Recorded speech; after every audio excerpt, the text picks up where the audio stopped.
Bharatiya Janata party అయితే గతం కంటే కూడా మొన్న మున్సిపల్ ఎలక్షన్స్ ఇది మన స్థానిక ఎన్నికల్లో ఎక్కువే సాధించింది. కానీ మిగతా వాళ్ళిద్దరితో పోల్చుకున్నప్పుడు తక్కువ.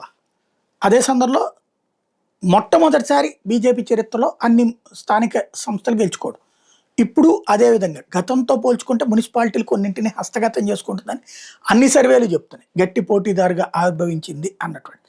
అదే సందర్భంలో మిగతా వాళ్ళతో పోల్చుకుంటే తక్కువకే రావచ్చు. సాధారణంగా ఇది ఎట్లా ఉంటుందంటే ఇప్పుడు గౌతమ్ గంభీరు ని తిట్టేవాళ్ళు ఎట్లా ఉంటారంటే మ్యాచ్ ఓడిపోయినప్పుడేమో గౌతమ్ గంభీర్ని టార్గెట్ చేస్తారు. మ్యాచ్ గెలిచినప్పుడేమో క్రీడాకారులు అద్భుతంగా ఆడారంట. ఇప్పుడు కూడా అంతే. ఓడిన చోట్లేమో రామచంద్రరావు తెలివి తక్కువతనం చేతకాంతనం, గెలిచిన చోట్లేమో భారతీయ జనతా పార్టీ పేరని చెప్తుంటారు. పాప రామచంద్రరావు గారు సరైన ఒక సోషల్ మీడియా వింగ్ని ఏర్పాటు చేసుకుని అటాకింగ్గా వెళ్ళలేకపోవడం ఆయన మైనస్.